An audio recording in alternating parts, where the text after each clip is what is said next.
Jadi intinya satu, menetaskan baby maggot itu kuncinya jangan menggunakan media yang cepat kering, itu saja kok. Kalau cepat kering teman-teman bisa lihat 3 hari itu untung-untungan baby maggotnya keluar ya.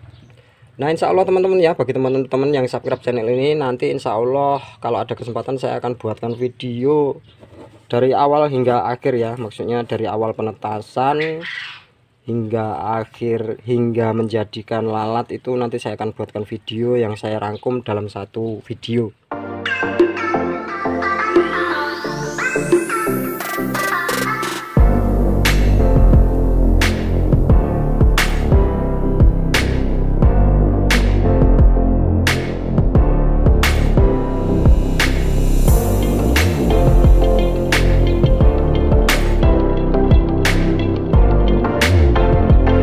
Halo, assalamualaikum warahmatullahi wabarakatuh teman-teman, sahabat budidaya maggot semua, apa kabar teman-teman? Nah teman-teman bisa lihat ya, baby maggot saya banyak yang mati. Nah bukan berarti mati teman-teman ya, banyak yang hilang gara-gara dipatoki ayam tadi. Ayam makan banyak banget, tinggal tidur dia masuk dari terowongan yang berlubang, nggak taunya habis baby maggotnya. Ini kemarin banyak banget ini teman-teman. Aduh ini keselnya minta ampun ini saya kalau udah kayak gini. Ada yang sudah besar-besar karena ini dari beberapa penetasan ya. Oleh karena itu udah ada yang mulai besar seperti itu ya, udah mulai besar. Ada yang kecil karena dari berbagai indukan ini teman-teman. Capek kesuh kalau udah kayak gini nih.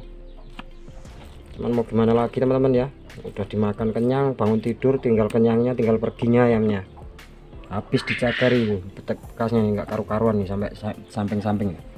Nah sehubungan dengan baby maggot teman-teman ya, baby maggot saya yang hilang dimakan ayam, ada seorang sahabat kita yang sudah komentar ya, katanya baby maggotnya banyak yang mati.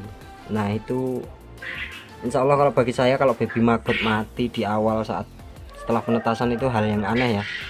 Karena seharusnya kalau teman-teman mengikuti panduan di channel ini, insya Allah baby maggotnya 99%, ya katakanlah 85% bisa hidup ya. Mungkin yang 15 nya lagi karena sisanya adalah kecerobohan kita atau karena faktor alam ya.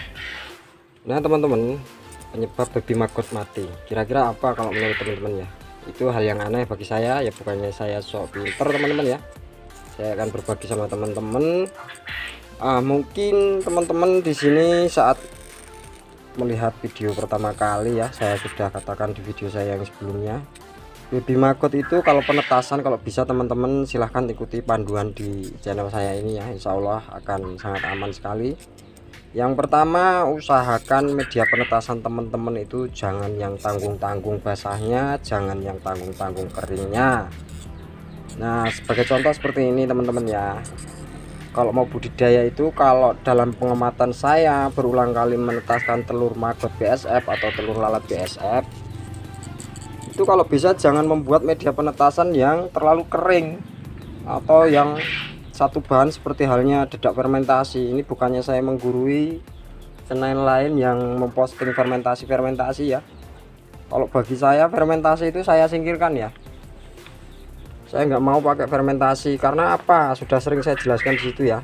Oleh karena itu ini saya buatkan judul lagi, penyebab baby maggot mati. Mungkin teman-teman banyak yang mengalami ya, biar ketemu langsung di videonya.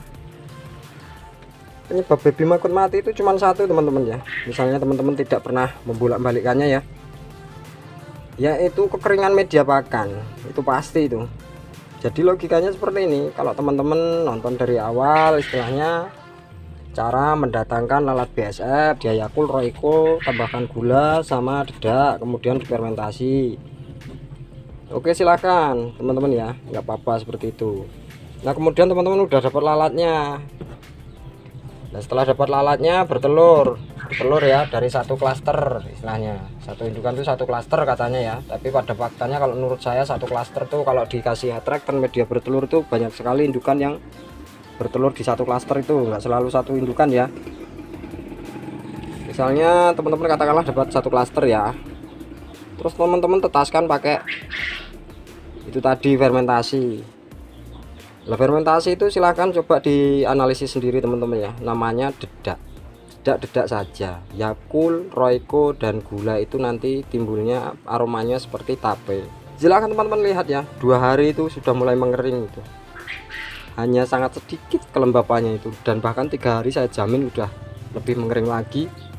Nah sementara telur lalat BASF itu kan menetasnya ketika hari ketiga ya, misalnya hari pertama ini dapat telur, hari ketiganya dia menetas. Nah itu terus mau makan apa baby maggotnya itu? Karena terus nanti medianya itu jamuran, biarpun kering jamuran kalau dedak fermentasi itu nantinya.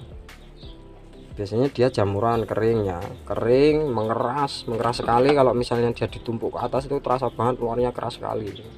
Nah, saya yakin teman-teman di sini yang mengalami banyak baby maggotnya itu cuma satu saat karena menggunakan fermentasi itu tadi. Kalau bisa teman-teman ya, ini tipsnya dari saya. Usahakan media penetasan tuh kalau mau basah sekalian ya. Jangan tanggung-tanggung. Seperti halnya teman-teman silahkan lihat video saya ini ya, menetaskan dengan buah pisang. Nah, lebih baik kalau udah dapat telur ya, maksudnya kalau udah dapat telur silahkan lihat link di atas ini, atau teman-teman bisa cari di channel saya ini cara menetaskan telur maggot BASF dengan buah pisang ya. Itu malah bisa hidup dia teman-teman, malah bisa hidup kalau basah sekalian medianya, tapi lama tumbuhnya. Kalau bisa usahakan pero atau mamel biar dia cepat besar, seperti halnya menggunakan ampas tahu sama dedak. Terus kemarin ada yang komentar, bapak siapa ini ya, kayaknya fotonya Pak TNI ya. Maaf sekali Pak, terima kasih. Akhirnya dari pertanyaan bapak ini saya bisa bikin video juga ya, nggak kebingungan tema. Kemarin bapaknya ngomong seperti ini, Mas saya pakai dedak sama ampas tahu kok baby maggotnya nggak keluar, kayak mengeras gitu bagian luarnya. Itu nggak masalah Pak ya, itu kalau bapak tahan nggak lihat 5 hari, nanti bapak bongkar itu dalamnya baby maggotnya luar biasa, udah besar-besar. Bapak kaget nanti lihatnya itu. Tapi kalau bapak lihat seperti itu nanti bapak kayaknya wah kok nggak tumbuh-tumbuh. Tapi kalau bisa bongkar sedikit saja, jangan semuanya dibolak-balik ya. Itu walaupun tekstur dedaknya mengeras bagian luar bapak ya, itu bagian dalamnya itu sangat lembab sekali. Bahkan nanti kalau sudah diurai semuanya yang keras-keras bagian luar itu ikut terurai, dan sangat pas, sangat mamel sekali situ teman-teman ya. Bahkan tahan lama itu sampai 1 minggu dia belum kering-kering kalau dedak sama ampas tahu ini kehebatannya teman-teman. Nah kembali lagi ke teman kita yang lain ya, untuk itu teman-teman ya, jangan menggunakan media yang tanggung-tanggung. Kalau fermentasi itu saya mau lihat orangnya yang pakai fermentasi itu mungkin skala keberhasilannya itu dari 10 orang yang menggunakan fermentasi dedak itu mungkin hanya 2-3 orang yang berhasil ya. Itu mungkin bagi mereka yang tanggap, yang istilahnya peka terhadap baby maggot. Misalnya kok kering, tak tambahkan pakan lah, kan seharusnya seperti itu teman-teman. Suruhnya fermentasi itu kan tidak diberikan hanya fermentasi saja.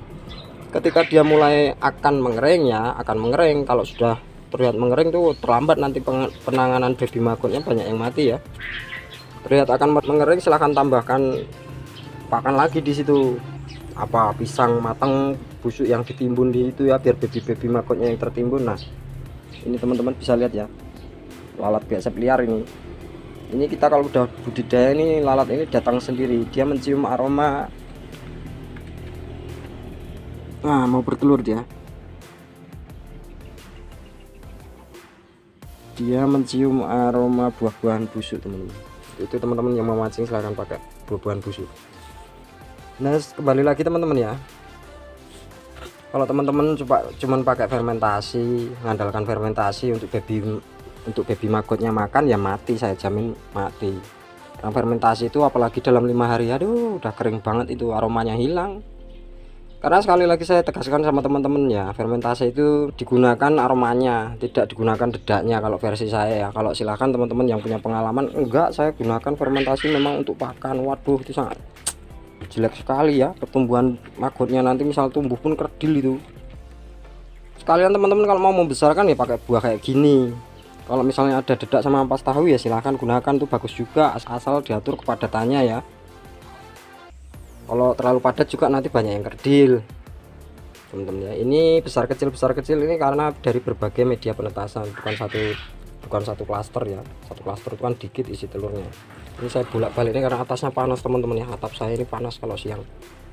Takutnya yang di atasnya ini terjebak, nggak bisa keluar, nggak bisa masuk lagi, kering mati. Itu teman-teman nanti saya siapkan tips dan triknya cara membuat workshopnya, yaitu untuk pengolahan baby maggot. karena penting banget teman-teman ya. Yang belum subscribe tolong di subscribe dulu. Nah sekali lagi teman-teman ya, kalau mau menetaskan telur maggot BSF silahkan ikuti cara saya, yaitu pertama siapkan dedak atau ampas tahu. Kalau teman-teman punya ampas tahu, dedaknya saya rasa dimana saja mudah dapatnya ya. Nah kalau bekatul gimana mas, ya silahkan, ada sedikit perbedaan mungkin ya antara bekatul sama dedak, itu lebih bagus. Bekatul itu ada campurannya beras-berasnya dikit. Kalau dedak saya rasa memang agak mengering ya.